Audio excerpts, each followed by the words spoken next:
Oh my god. Oh my god.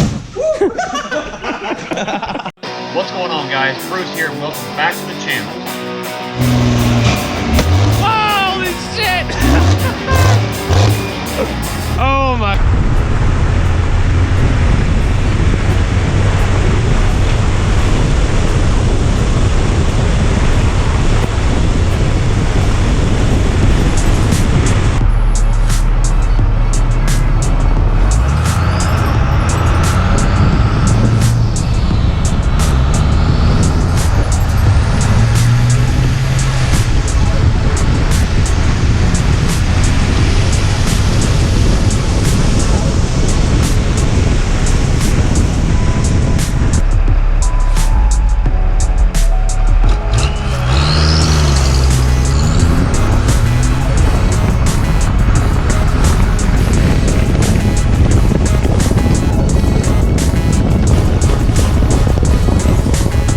Yo guys, we just made it up here to Sunny's to have a little family get together / shop dinner with the shop fam. So Christian, Cam, and myself, and I think Richard, he's one of the new, he's a shop guinea pig. He's helping out, kind of just chilling while we're fixing his truck. Anyways, we're gonna grab dinner, then we've got a pretty cool surprise back at the shop. As you've seen, guys, I was dirt road born and raised literally for all of 18 years. I lived down a dirt road for 18 years, and nothing beats cruising down a back road, dirt road, you know, running 40-50 mile an hour, just having a good time. So all right, so we're gonna go eat, head to the shop, and get ready for what's about to happen. So we made it back to the shop, and Brad's leaving for 2 months, so he's gonna give us a farewell goodbye. Don't try this at home. Boom. This place is a freaking mess. We've almost got the engine and transmission ready to come out of the parts first gen we are using. Not this engine, but we're using everything else: the front core support, the radiator, the intercooler, and the transmission mount for the Ram Charger. So we got another engine we're gonna get started on right here in just a second.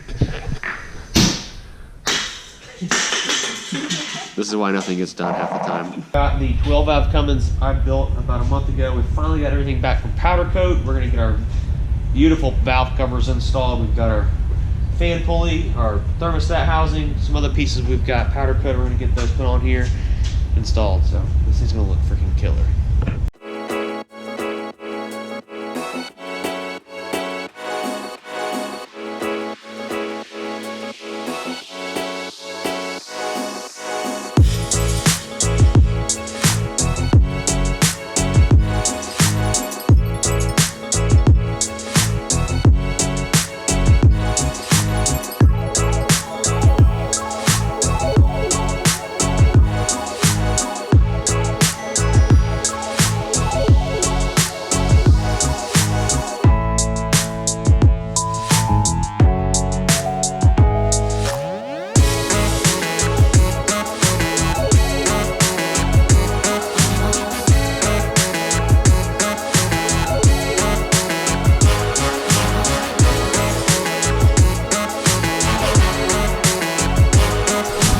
Well, shop's still a mess. We've got most of this engine taken care of for now. We should have our P-pump hopefully in the next couple of days. Well, either Friday or Monday, tomorrow, Monday, whichever. We got our belt on. We are waiting on a fluid dampener to show up. I just want to make sure the belt and all was good on here. We've got our S300 series charger, SXE turbo all bolted in. We've got our elbow, our heater hoses. Since we're not running a heat exchanger for the transmission anymore, we are going to have to block that off.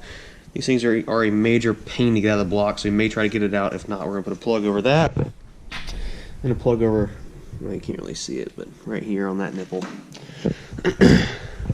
We've got our intake plenum on, all our valve covers on. We're going to get these tightened down.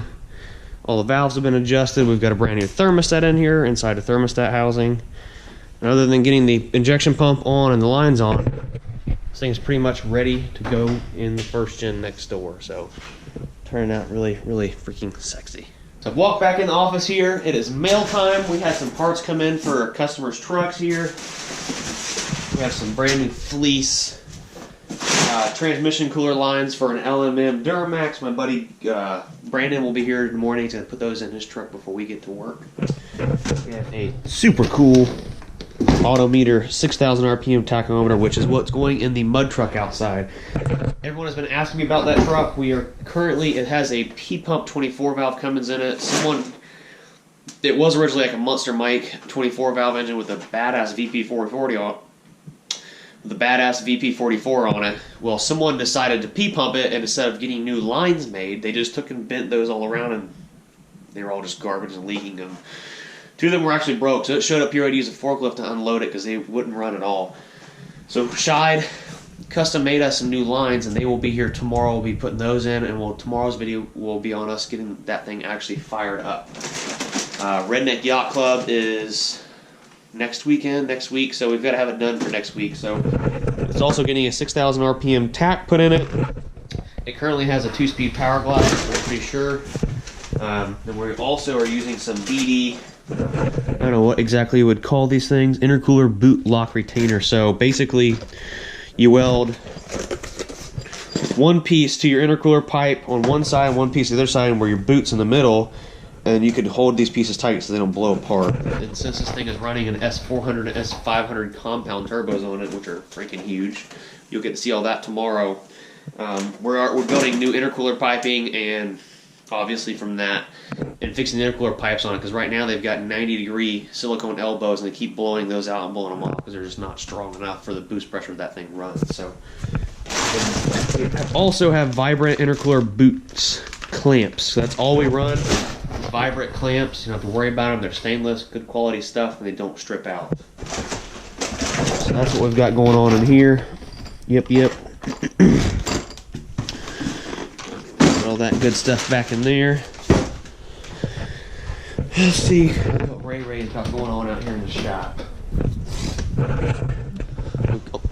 Getting ready to drop the transmission out of the first gen. We are borrowing basically everything but the engine and trans out of for the Ram Charger that we're putting a Cummins in. This is the engine we plan on putting on an engine stand, and we are going to test and see what kind of fuels this thing will run off of. So drop a comment down below if you guys want to see us try to run any kind of fuel. I mean, we're going to try acetone, jet fuel, mixtures of gas, anything. We're going to see what it'll run off of. So we're not going to blow it up. We're going to be smart about it, what we want to see what it'll run off of. So drop a comment down below if you have something in mind for us to try to run this 12 valve Cummins with a VE pump off of. I tell y'all what. Take it loose. That back one, hope it does fit. Ray's practicing his acting skills. He's getting ready to start acting. What were you saying earlier about them there California IA people? Ray just came back from a vacation from somewhere in California. Where'd you go to? Palm Springs. I know we got some viewers in California. So Palm Springs got its view of Florida trashy Ray. Oh, Hickerbilly. People like to call us hillbillies on the channel, in case y'all haven't noticed. I think we're a bunch of dumb hillbillies. He's wearing them goddamn hillbilly boots. Hello. And they're cut so they go over his boots. That's right. But them England people over there across the corner think why they ain't put no sugar in their sweet tea. That's what it was. Alright, so Ray. Tell us about them England people. I don't know, them England people, I mean, I don't know why they're so angry all the time. They ain't got no sugar in their tea, so I don't know. You can't not be happy if you ain't got sugar in your tea now. What else was there or something else? I don't know. You said something else. Gosh, I don't remember. I don't know. I forgot. That hot tea. Yeah, hot tea's good. What kind of language they speak over there in London? They must speak some kind of foreign language over there in London, England. I don't know. It's London Lloyd. Where's the what's that? In there. You got their thing Dashin and Datchin. That doesn't know. That's my original. Well, fellas and ladies and gentlemen, that is pretty much a wrap for today. We've got our nasty red 12 valve. Nah, I'm just kidding. We've got our nasty 12 valve. It's got all kinds of fancy red powder coats and stuff on it. pretty much wrapped up. We're just waiting on our injection lines and injection pump to come back from Williams Diesel Service. Make sure you drop a comment down below. Hit the like button if you haven't. Subscribe if you haven't, because you should already be subscribed. And turn on your notifications. And we'll catch you guys in the next upload.